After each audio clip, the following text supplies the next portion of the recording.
Okay, mga kababayan, good news naman po tayo ngayon. Kasi kanina medyo bad news sa akin yung tungkol sa bagong DA Secretary eh. Ngayon, ito pong may bago po kasing medyo may mga bagong pangyayari na medyo favorable sa atin. Ito po yung tungkol sa resolution na ginagawa ngayon dyan sa Senado na yung tungkol sa confidential fund ni BP Sara at iba pang mga confidential funds ng iba pang mga civilian agencies na kumbaga dati po ay inasahan ko po. Dati I was expecting na dito sa Senado ay papasa po itong confidential fund ni Sara. Dahil nga noong hearing noon sa budget hearing noon, 'di ba? Pumasa na nga po ito doon sa committee level, pumasa siya. Kaya sabi ko, 'di ba mga marami pa ring mga hawak na senador itong si Sara diyan sa Senado, marami siyang barkada dyan. Kaya actually, I was expecting talaga na maibibigay pa rin kay Sara yung kanyang pinakamimithing confidential fund. Pero ito nga, ngayon, may lumabas na balita na tuluyan na daw na inalis o tinanggal ang confidential fund. Actually, hindi lang po confidential fund ni Sara, kundi iba pa yung lahat na confidential funds doon sa mga departments na hindi naman nangangailangan nito. Pero, mukhang hindi po pinakialaman yung confidential fund ni Pangulo na sa totoo lang, actually, dapat nga po medyo bawasan din yun, ano? Hindi ko naman sinasabi na hindi magkaroon ng confidential fund ang ating Pangulo. Pangulo yan eh. Pero, sa totoo lang, napakalaki po ng 4.5 billion a year. Aanhin naman yun. Sa totoo lang, iaanhin niya yun. Ang nangyari po kasi dyan, bale, sinundan na lang po ni PBBM yung dating naumpisahang confidential fund ni Duterte noong kanyang mga panahon. Kasi, grabe ang itinaas. Kasi nung dati kay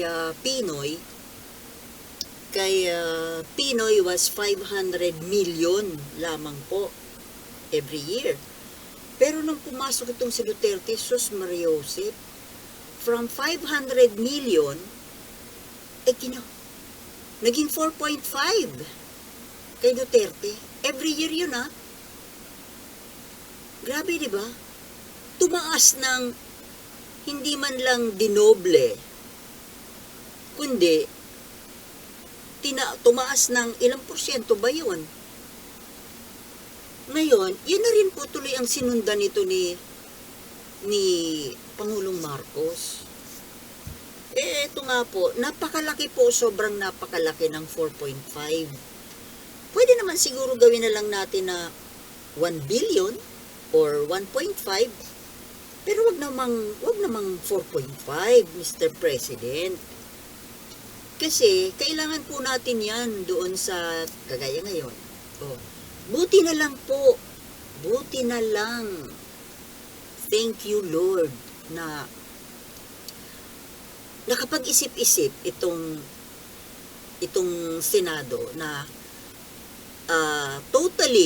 finally, tanggalin na ang confidential fund na yan. At ililipat na po yan doon sa pangangailangan natin sa West Philippine Sea.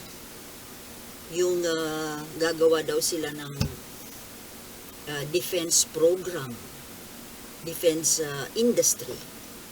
Napakaganda nun.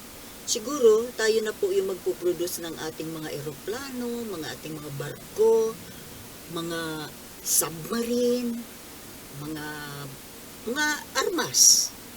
Gano'n naman po sana kasi mahal marunong naman tayong gumawa niyan. 'Di ba? Mga barko noong panahon, yung mga panahon ng mga ninuno natin, ang bibilis ng mga barko nila na pandigma, yung Karakoa. O, 'di ba?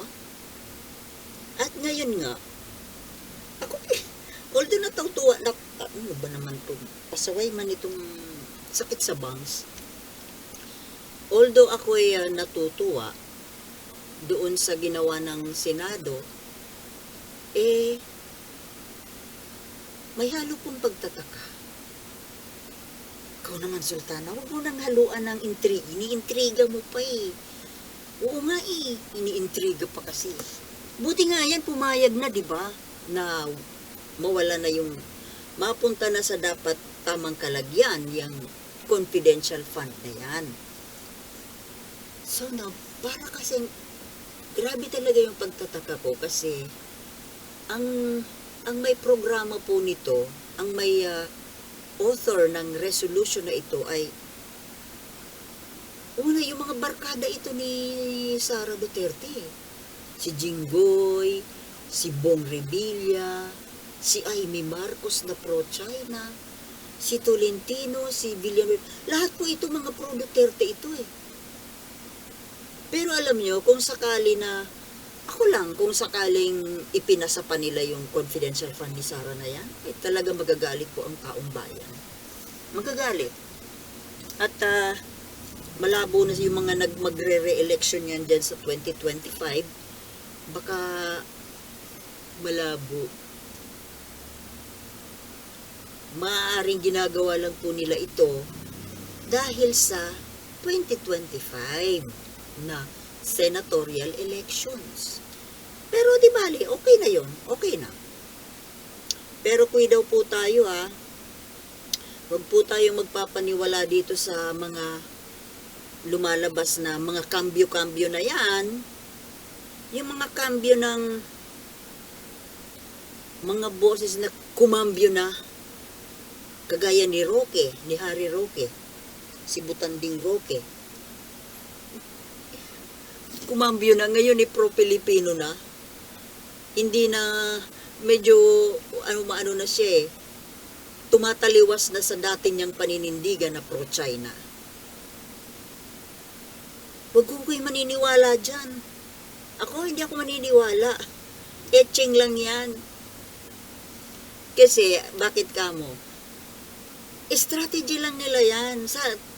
Turo na naman yan ng mga propagandistang in-check. Kasi, bakit kamo?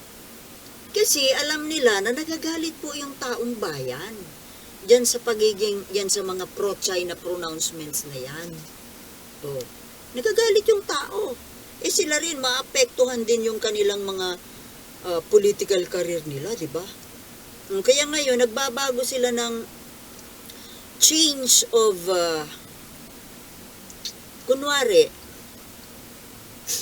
change of words. Pero hindi po wag po kayong maniniwala dyan. Ano yan? Budol. Budol lang yan. Tingnan nyo, kunwari lang drama, no? Kunwari lang anti-China na. Ngayon lang. Kasi nga magre-re-election. Pero oras na makasampa na naman sila dyan sa mga posisyon na ina-applyan nila, balik na yan. Ano lang po yung mga kababayan, kinukuha lang po nila ang kalooban natin para paniwalaan sila, para iboto sila. Ganun lang yun. Maging wais tayo mga kababayan. Kung budol sila, magpakabudol na rin tayo. For the good purpose. Kasi yan, kahit na yan siyempre utos yan nung amo nila at nung puon nila. Baguhin natin ang ating mga linyada. Baguhin natin ang ating drama. Kunwari, ano na kayo? Anti-China na kayo. Kasi mula ngayon hanggang sa eleksyon, kung kayo ay ang mga stand ninyo ay pro-China, ay talagang hindi kayo iboboto ng tao. Pero kung babaguhin ninyo, baka mayroon kayong madenggoy. Pero mga kababayan, yan po ang sinasabi ko. Wag na wag po tayong maniniwala dyan sa mga pagkakambyo-kambyo na yan. Etyos lang yan. Etyos lang. Naku, ako po ay nagmamadali kasi yung sister ko nag-aantay dyan sa labas. Meron kaming pupuntahan. So, see you again my next vlog, okay?